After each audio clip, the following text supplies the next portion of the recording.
चले चले कहानी, चली कहानी। रेडियो सिटी पर आप सुन रहे हैं चली कहानी। मैं हूं कहानी वाला रजत और लाया हूं ओ हेनरी की लिखी एक और सुंदर सी कहानी। ऐसी कहानियां लिखते हैं वो जिसे पढ़ते पढ़ते आखिर तक चेहरा बस अपने आप ही मुस्कुराने सा लगता है। आज की कहानी का नाम है हमदर्द चोर। रात का अंधेरा चारों तरफ फैला था। धुंध में कुछ भी नजर नहीं आ रहा था। गली के मुहाने पर एक पुलिस वाला तैनात था। उसके करीब ही एक बेहद अंधेरी गली थी जहां रेल की पटरियां सड़क को समानांतर काट रही थी। रात के 2 बज चुके थे। इस वक्त ठंड भी कुछ ज्यादा पड़ रही थी। उसी वक्त एक लंबा शख्स ओवरकोट पहने गली में नजर आया। उसने अपने चेहरे पर हैट तिरछी मुद्रा में झुका रखी थी। वो चुपचाप तेज गति से चल रहा था। उसके हाथ में शायद कुछ था। पुलिस वाले ने उसे विनम्रता से रोककर पूछा, लेकिन उसकी बात से सच्चाई जाहिर हो रही थी। उसने उसे सतर्क रहने को कहा क्योंकि ये गली काफी बदनाम थी। वक्त भी बहुत ज्यादा हो चुका था। जो बोझ वो ढो कर ले जा रहा था उससे पुलिस वाले को शक हो चुका था। उसने टॉर्च की रोशनी उस पर डाली। रोशनी पड़ते ही वो शख्स थम गया। उसने अपना हैट उठाकर पुलिस वाले को देखा जिससे उसका चेहरा साफ नजर आए। उसने अपनी जेब से कार्ड बाहर निकालते हुए पुलिसकर्मी को थमा दिया। पुलिस वाले ने कार्ड पर दर्ज चार्ल्स स्पेंसर जेम्स एमडी पढ़ा। पता कहीं का नहीं था, पर वो व्यक्ति सम्मानित लग रहा था, इसलिए पुलिस के शक के घेरे से निकल गया। पुलिस वाले ने उसके हाथ में मौजूद थैले को गौर से देखा, लेकिन कार्ड पर दर्ज उसका नाम देखकर वो चुप हो गया, क्योंकि वो एक प्रतिष्ठित आदमी लग रहा था। उसके हाथ में डॉक्टर का बैग था जो चमड़े से बना था और काले रंग का था। वो बेहद सुंदर बैग था। उसके चारों तरफ चांदी जड़ी हुई थी। पुलिस वाले ने नम्रता से कहा, ठीक है डॉक्टर, आप जा सकते हैं, लेकिन आप फिर भी सावधान रहिएगा। कुछ दिन पहले रास्ते में लोगों के लूटने और ताला तोड़ने की कई घटनाएं सुनाई दे चुकी हैं।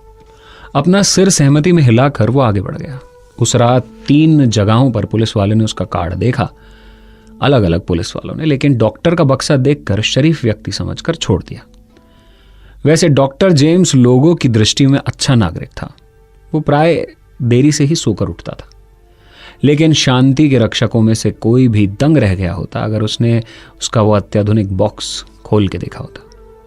उसे खोलने पर जो नजर आता वो थे आधुनिक औजार जो बक्से वाले प्रयोग में लाया करते हैं, यानी बक्से बनाने वाले या खोलने वाले।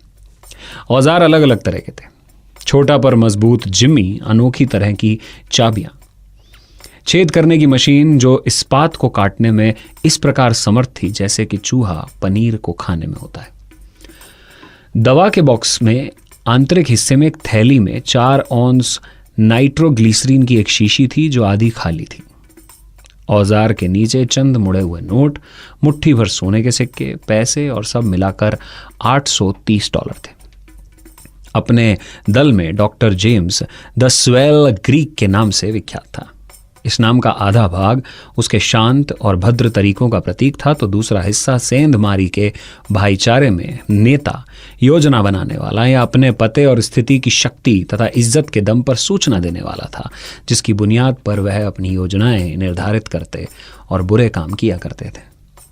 उस रात उसके हाथ कुछ ज्यादा नहीं लगा था। उन लोगों ने एक तिजोरी का ताला तोड़ा था जो एक पुराने से गंदे दफ्तर में मौजूद थी।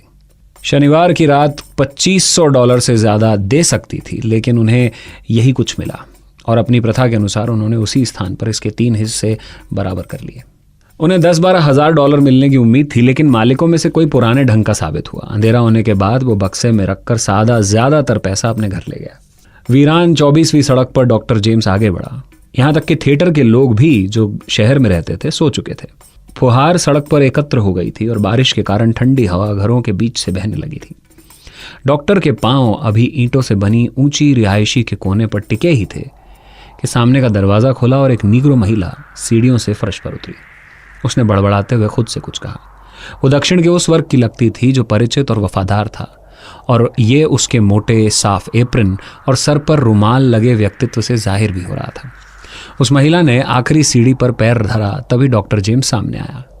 वो अपने दिमाग की ऊर्जा को ध्वनि से दृश्य पर स्थानांतरित कर रहा था। महिला ने अपनी चीख रोककर अपनी दृष्टि डॉक्टर के बक्से पर डाली। ईश्वर के लिए हमारी मदद करो, क्या आप डॉक्टर हैं? जी हाँ, मैं एक डॉक्टर हूँ। भगवान के लिए अंदर आओ और श्रीमान शैंडलर को देखो, उन्हें दौरा पड़ गया है, वो एकदम मृत स्थिति में पड़े हुए हैं।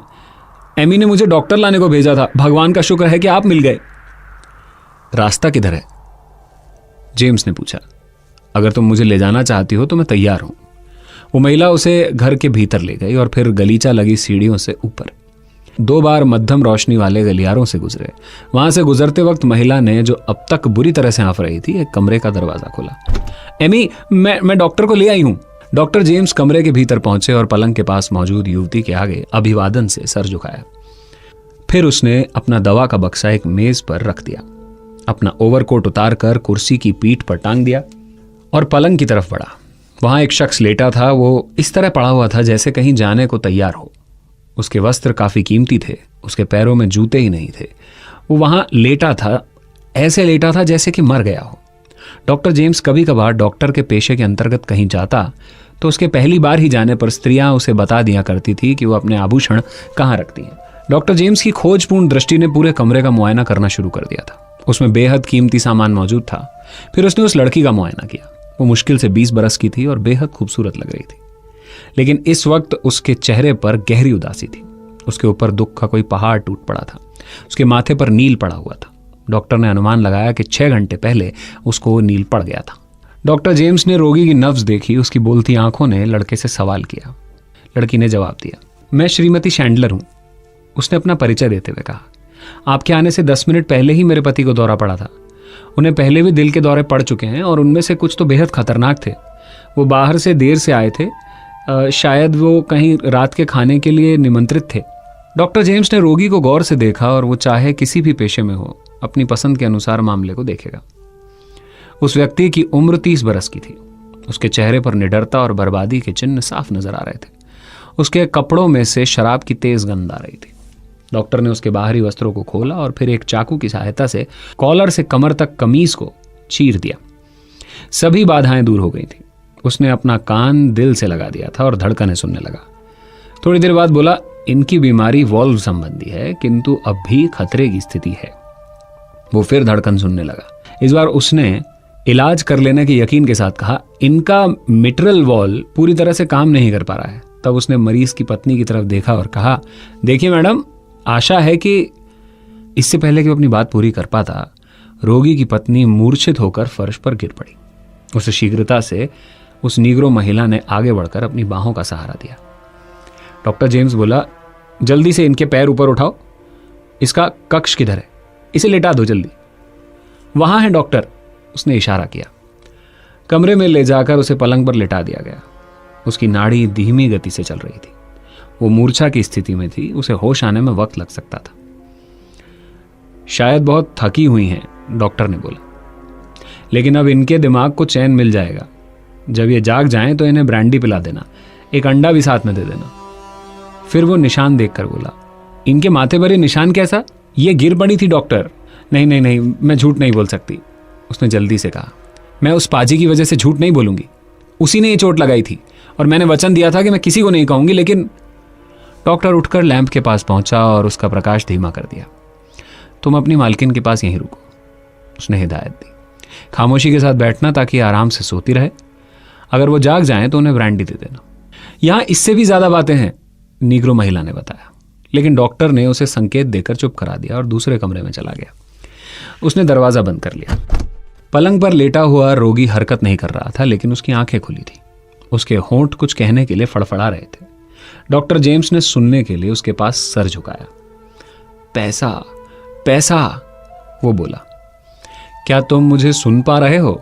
डॉक्टर ने मध्यम स्वर में जानना चाहा। उसने इकरार में सर हिलाया। मैं एक डॉक्टर हूं और तुम्हारी पत्नी ने मुझे यहां बुलाया है। उन्होंने बताया कि आप श्रीमान शैंडलर हैं, आप बेहद बीमार हैं। आपको निराश व व्यग्र नहीं होना चाहिए। रोगी उसे आंखों के संकेत से कुछ बताना चाहता था। डॉक्टर ने सुनने का प्रयास किया। पैसा, $20,000, वो बुदबुदाया। ये पैसा बैंक में है? उसने सवाल किया। उसने आंखों से इनकार कर दिया। उससे कहो $20,000 उसका पैसा। उसकी नजरें कमरे में घूमी। तुमने ये पैसा कहीं रख दिया है? जेम्स ने जिज्ञासा पूर्वक पूछा। क्या इसी कमरे में मौजूद है? उसने सोचा कि शायद उसे डूबती आंखों में स्वीकृति फड़कती देखी थी। डॉक्टर जेम्स के दिमाग में उसके धंधे की उत्सुकता जागने लगी। तत्काल ही उसने इस धन के बारे में जानने की कोशिश की।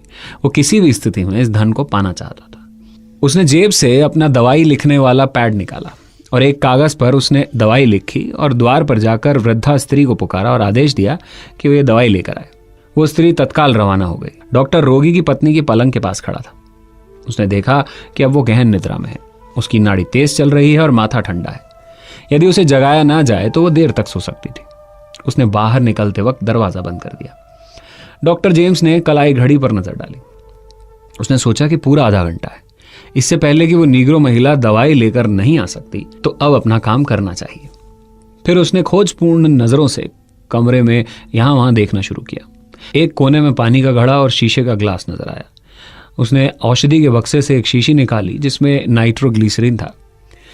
उसने उस द्रव की एक बूंद ग्लास में डाली और सिरिंज निकालकर उस पर सुई कस दी। उसने वो पानी मिला द्रव सिरिंज से भीतर भरना शुरू कर दिया। उस रात्रि 2 घंटे पहले डॉक्टर जेम्स ने उस सिरिंज की सहायता से बिना पानी मिला द्रव तिजोरी के ताले में टपका दिया था और मध्यम धमाके के साथ ताले को तोड़ दिया था। वो इस तिजोरी में झांकना चाहता था कि उसमें क्या हो सकता है। वो सिरिंज में भरे द्रव को मरीज के जिस्म में डालकर उसकी जिंदगी को खत्म कर देना चाहता था, लेकिन तत्काल नहीं। यह इस प्रकार होना चाहिए था कि पहले तो जीवन शक्ति में तेजी से वृद्धि होगी, हर अंग को ताकत मिलेगी, हृदय घातक दौरे के खिलाफ पूरी ताकत से प्रतिक्रिया करेगा, शिराओं का रक्त ज्यादा तीव्रता से अपने स्रोत को लौट आएगा। लेकिन डॉक्टर जेम्स को जो तरीका अपना रहा था उसका सीधा आशय था मौत। इतनी निश्चित, इतनी बंदूक की गोली से। जब सिकुड़ गई धमनियों में सेंध मार के तेल की ताकत से खून का वेग इतना बढ़ जाएगा कि वो छोटी पड़ जाएगी, तब जीवन खत्म। डॉक्टर ने मूर्छित शैंडलर के सीने के वस्त्र हटाए, सुगमता से उसके सीने में सुई लगाई और सिरिंज में भरा द्रव दिल की मांसपेशियों में डाल दिया। फिर उसने सतर्कता से सुई हटाई और सिरिंज पर कवर लगा दिया। तकरीबन 3 मिनट बाद शैंडलर ने अपने नेत्र खोले और मध्यम स्वर में पूछा कि उसकी देखरेख कौन कर रहा है। डॉक्टर जेम्स ने अपनी मौजूदगी की वजह उसे समझा दी। मेरी पत्नी कहाँ है? वो जानना चाहता था। वो सो रही है, वो बहुत थक चुकी है। मैं उन्हें अभी नहीं जगा सकता। नहीं, इसकी जरूरत नहीं है, उसने अपनी फूलती सांसों पर नियंत्रण पाते हुए कहा। वो मेरे कारण जगाए जाने पर आपका शुक्रिया अदा नहीं करेगी। डॉक्टर जेम्स उसके नजदीक कुर्सी खींचकर बैठ गया ताकि उसकी बात कर सके। चंद मिनट पूर्व आप मुझे धन के विषय में बता रहे थे। मैं आपके विश्वास के योग्य तो नहीं हूं, लेकिन राय देना मैं अपना कर्तव्य समझता हूं। आपके लिए चिंता करना खतरनाक साबित हो सकता है। अगर आप इस विषय में कुछ कहना चाहते हैं तो आप $20,000 के विषय में मुझे बता सकते हैं। शैंडलर ने अपना सिर तो नहीं हिलाया, लेकिन उसकी ओर अपनी नजरें घुमाई। क्या मैंने ये बताया था कि धन कहाँ है? नहीं, मैं महज आपके मुश्किल से समझ आने वाले शब्द सुन चुका था कि आपको उसकी सुरक्षा की चिंता है। यदि वह इसी कमरे में है तो। डॉक्टर जेम्स रुका। क्या वह जान गया था? क्या उसके रोगी चेहरे पर संदेह की भावना उभर आई थी? क्या वो अधिक उतावला दिखाई दे रहा था? वहां तिजोरी में है। अपने नेत्रों से उसने कोने में मौजूद तिजोरी की तरफ इशारा किया जहां पहली बार डॉक्टर ने एक लोहे की तिजोरी देखी थी। वो खिड़की के पर्दे के नीचे छुपी हुई थी। उसने वहां से उठते समय रोगी की कलाई थामी। उसकी नब्ज तेज गति से चल रही थी। अपना हाथ उठाओ। मैं हिल नहीं सकता, तुम जानते हो।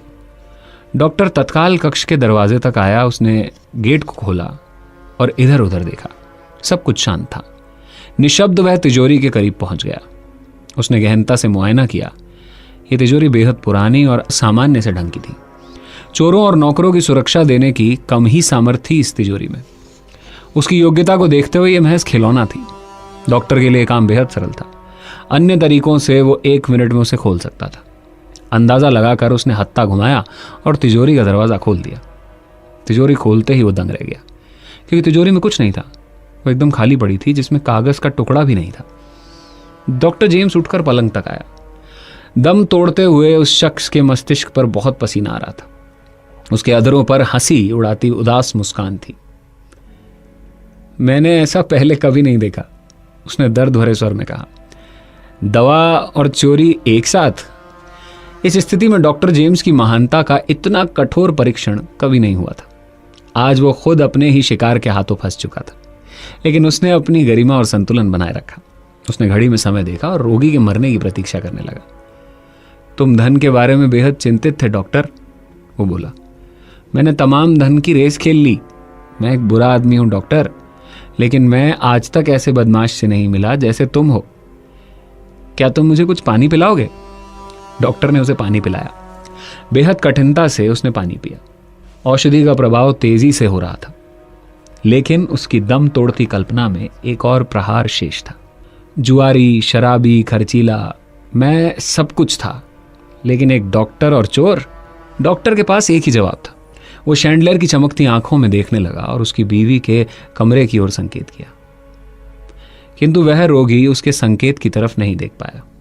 वो अंतिम बार बोला, मैंने अभी तक कभी किसी स्त्री पर हमला नहीं किया है। ऐसे शख्स का विरोध करना व्यर्थ था। ऐसा कोई ज्ञान नहीं जिससे उसके विषय में अंदाजा लगाया जा सके। वो इस तरह के लोग होते हैं जिनके विषय में कहा जाता है कि वो क्या करेगा, वो क्या कर पाएगा। हम तो सिर्फ इतना जानते हैं कि उनकी मौजूदगी है और हम उन्हें देख सकते हैं और अन्य लोगों को उनके कार्यों के विषय में बता सकते हैं, जैसे कठपुतलियों के विषय में बताते हैं। अहमवाद का एक अनोखा विश्लेषण होता है, किंतु फिर भी दोनों के विषय में सोचना, एक हत्यारा और एक लुटेरा, अपने शिकार के ऊपर मौजूद, दूसरा कम मुजरिम और कायदों को सीमित रूप से तोड़ने वाला, घृणित, अपनी बीवी के घर में पड़ा हुआ, जिसने उसे चोटिल किया था, तबाह कर दिया था, चोट दी थी। एक चीता था और दूसरा भेड़िया। एक दूसरे के विषय में सोचकर बुरा अनुभव करते, दोनों ही अपने लहजे से अपने द्वारा किए गए बुरे कामों की गर्व से अनुभूति कर रहे थे। उसी वक्त शैंडलर का चेहरा आरक्त हो रहा था, खून कम हो रहा था, उसकी सांसें चलनी बंद हो गई थी, उसकी सांस थम रही थी कि तभी नीग्रो महिला औषधि लेकर कमरे के अंदर आई। डॉक्टर ने उसकी नेत्रों पर हाथ रखते हुए उसे बंद कर दिया। नीग्रो स्त्री को उसके मरने की खबर दी। नीग्रो महिला रोने लगी और रोते रोते कही, अब तो उसका ईश्वरी सहारा है। सिंडी ने औषधि की इस बोतल को खरीदने के लिए आखिरी सिक्का भी खर्च कर दिया, किंतु अब ये काम नहीं आ पाएगी। क्या श्रीमती शैंडलर के पास बिल्कुल धन नहीं है? डॉक्टर ने पूछा। डॉक्टर साहब, आप क्या जानते हैं एमी क्यों मूर्छित हो गई थी? वो इतनी कृशकाय क्यों है, इतनी दुबली, इतनी कमजोर? उसकी ऐसी स्थिति भूख के कारण हुई है। इस घर में कुछ भी खाने को नहीं है। उसने महीनों पहले ही अपने सारे जेवर बेच दिए थे। इस कमरे का फर्नीचर देख रहे हैं, सब किराए का है। आप ही न्याय कीजिए कि वो व्यक्ति शैतान था या नहीं। डॉक्टर खामोशी से उसकी पूरी बात सुनता रहा।